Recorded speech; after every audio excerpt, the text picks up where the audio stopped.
So here's how to do Topographic Map Worksheet number 1. The first question, and all these questions are actually beneath the map. First question is, what is the contour interval? Well, you always can use this procedure to find the contour interval. You find the two numbers that they give you on the map. You subtract this one from that one, so the smallest one from the biggest one. And then you take that answer and divide it by the number of spaces that this area here has been cut into. So this area has been cut into 1, 2, 3, 4, 5 spaces. So 100 minus 0 is 100, divided by 1, 2, 3, 4, 5. 100 divided by 5 is 20. So the contour interval is 20. You can use this very procedure to find any contour interval for any map you work with. Every map has a CI, contour interval, but every map's CI may be different. So you can use this trick to be able to calculate and find the CI of any map. So number 2 asks, well, now that you've found the contour interval, label every contour line on this map with the correct elevation. So then that would be, this is 20, because we found that the contour interval is 20, which means every line is going to change in elevation by another 20 feet. So this is 60, okay.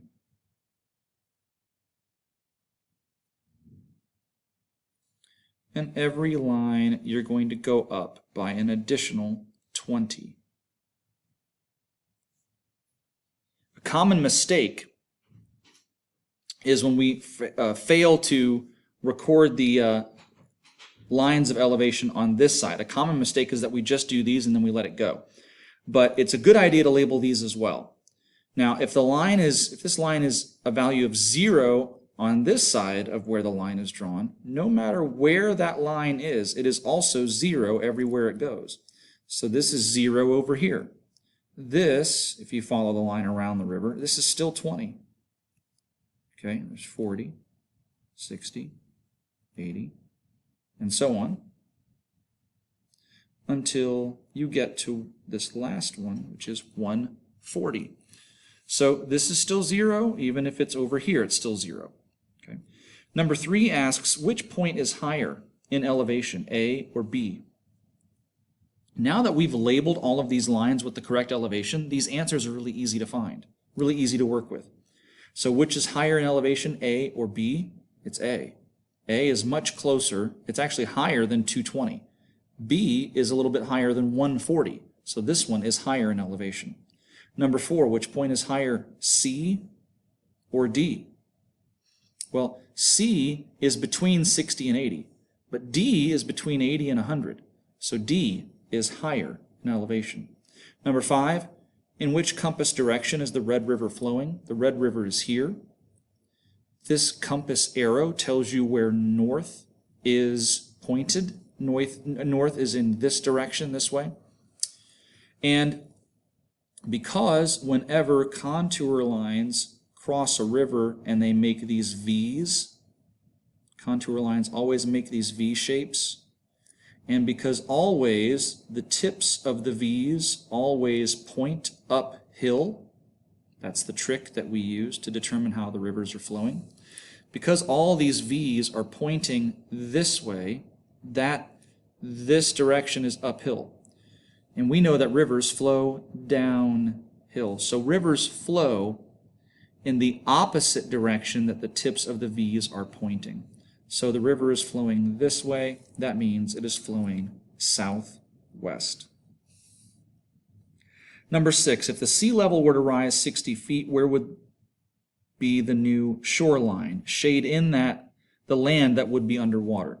Well, 0 means 0 feet above sea level. 20 means 20 feet above sea level.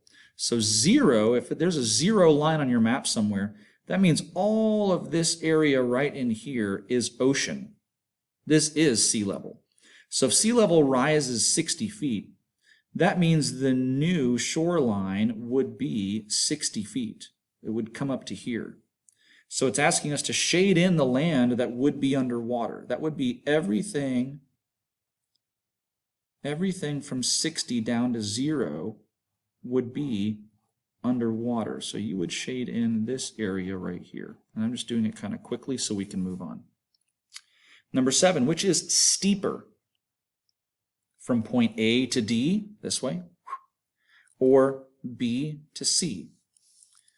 And the answer is A to D is a steeper slope than B to C. The reason why is the lines in between A and D are closer together. When the lines are smushed closer together, that indicates a steeper slope. When the lines are spaced out further apart, that indicates a more gradual slope or a low slope. So AD is a steeper slope than BC. Number 8, what is the length of the Red River shown on this map? Here you will use your distance measuring tool. From here to here is 1 mile. You can take the end of a pencil, a piece of paper, your finger, whatever, and measure off 1 mile, and then use that to kind of measure things on the map. And if you do that, using the measuring tool, you'll find out that this Red River right here is about 3 miles long. Number 9, what features are shown at points A and B on the map? It's asking, what are these landforms right here? What do we call these land features? And the more closed contour lines you get to, you can see that these are both mountaintops or hilltops.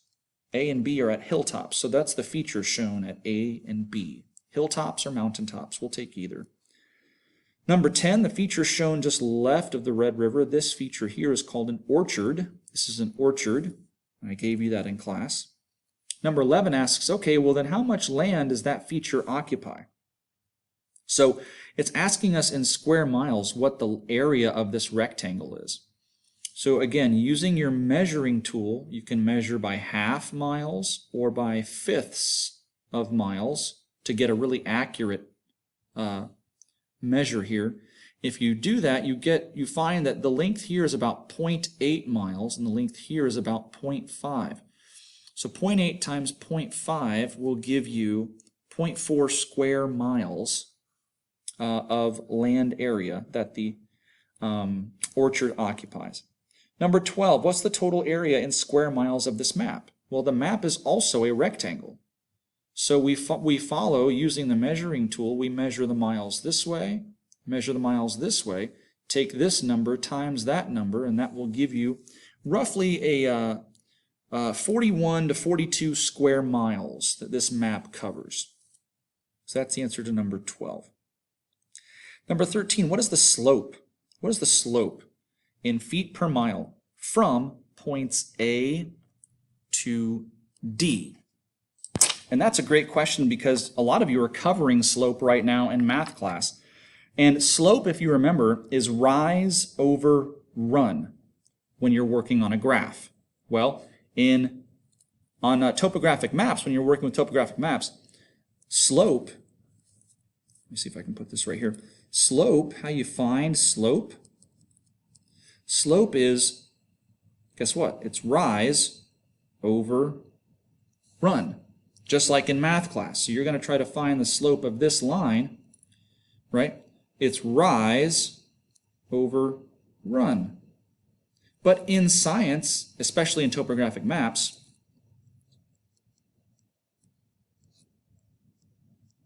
we use different words for rise and run.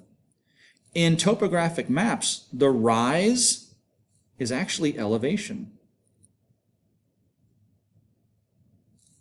Elevation is another term for rise. And another term for run that we use in topographic maps is distance.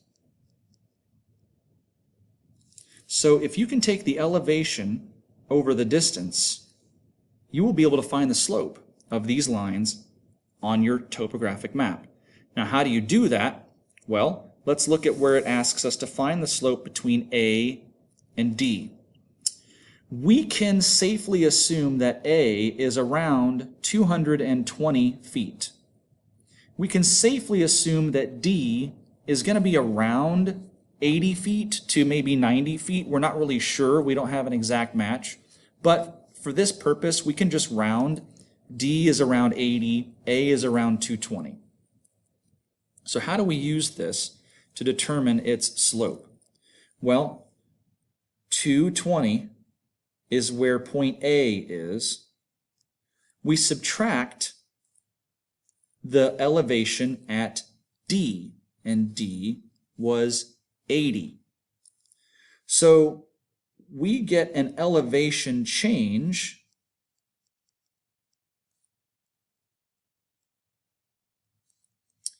of 140 feet. So that's our rise. The amount of rise from here to here, the amount of elevation change between here and here is 140 feet. We go from 80 to 220. So if we were to walk from here to here, that's a rise of 140 feet.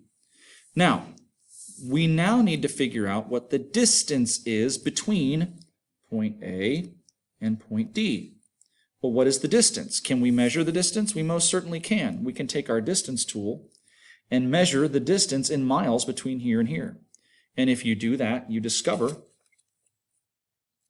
that the distance is actually 2 miles.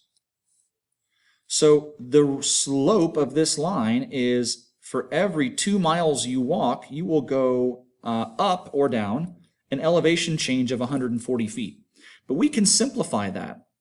Anything over 2, right, we can simplify to make it over 1. If it's 140 feet per 2 miles, that's the same thing as 70 feet for every 1 mile. And there is your slope for points A to D. So for every 1 mile you're walking, that's distance, your elevation will change, your rise, your elevation will change 70 feet. So that's how you get the slope for A to D. To find the slope, number 14 asks the slope for points B to C. You follow the same formula. We're going to find the rise, or change in elevation, over the run, which is how far apart these points are. So if we're going to round point C, and we'll just call it 60 feet, even though it's a little bit higher than that, and we'll call C 60, we'll call B 140, even though it is a little bit higher than that. We're just going to round to make it easy for us. So B to C, we have 140 minus 60, right? So that elevation change gets us 80 feet. So 80 feet, right, over what's the distance? How far is it between B and C? Well, if we take our measuring tool and we measure, we'll find that it's about 1.5 miles. 1.5 miles. So this would be 1.5 miles. 80 feet over 1.5 miles. Okay. This would be a slope for points B to C. You could further simplify that if you wanted to. I'm not too concerned about it, but I'm just asking you to find the slope. This is good enough for our purpose. Okay, number 15 asks, place a new point on the map where the Red River is 40 feet above sea level. Well, here's the Red River. Here's the Red River at 0. Here's the Red River at 20 feet. Here's the Red River at 40 feet above sea level. So I'm going to put a dot right there. Number 16, what is the maximum elevation of point A on our map? Well, point A is higher than 220. We don't know the exact positioning because we don't have a marker here that says, hey, A is actually at it's really 227 feet. We don't have a marker. So we have to do a little bit of figuring. And we really are going to make a range of answers. So we know that A is higher than 220 because we walked from 200, we crossed this line, so we're still going in an uphill direction, and then we reach point A. Now, knowing that we crossed 220, the highest this point could be is actually 239 feet, and here is why. The maximum that A could be, if here's 220 and here's A, and this is 220, and this right here is 200. If we're walking up here 220, and then we take one step, or two steps, or four, however long it is to get to point A, the highest this point could be is not 240, like some people might think, because if it was 240, we would have another circle in here. How do we know that? Because every new line is another 20 feet. So if this was 240, there'd be another circle in here to signify 240 feet, but there's not. So the maximum this could be is 1 foot less than a new contour line. So a new contour line would be 240 up here, but we don't have a new contour line. So a new contour line would be 240. So the answer is, what's the maximum this could be? 1 foot less than a new contour line value. So the maximum, and this is the answer to number 16, the max elevation point A could be is 1 foot less than another 240 line. So the max is 239. On this same point, number 18 asks, well, what is the minimum elevation that A could be? What's the lowest A could be? Well, remember, we know that it is automatically higher than 220 because it's above this line in elevation. But what is the least amount of more than this you can get? Kind of in the same way here, the minimum is actually 1 foot more than the last contour line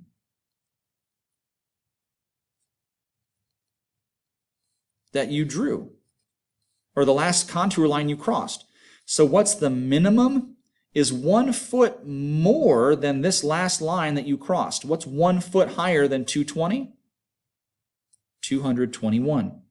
So that's the max for point A, which is 1 foot less than a new line, and the minimum for point A is 1 foot more than the last line you crossed.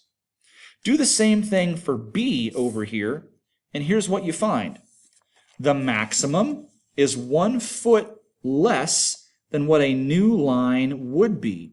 Since the contour interval is 20, a new line would be 160, but there's not a new line there. So the highest, the maximum B could be, is 159. Max for B is 159, or 1 foot less than the new contour line would be, or the next contour line. Now, the minimum, remember we're following the formula of the minimum is 1 foot more than the last contour line you crossed. Well, the last contour line we crossed is 140. So 1 foot more than 140, right, is 141. And that's the minimum for B. All right, our last question is question 20, and here it is. What is the distance between points A and B? Well, if you were to take your measuring tool right here, okay, and you measure out what 1 mile is, okay, and then I'm going to go, that's 1, let's see, there we go, so 1, 2, 3, 4, 5.5. I got 5.5 miles. So that's my distance. Okay, these are all of the skills that you will need to use as you are going through these maps. There are more maps in your future, And your test coming up is all going to be about how you read and interpret these maps based on contour lines and rivers and elevations and distances. So I hope that you found this practice helpful, and it will be helpful to you when you're moving on through other maps in the future. Good luck.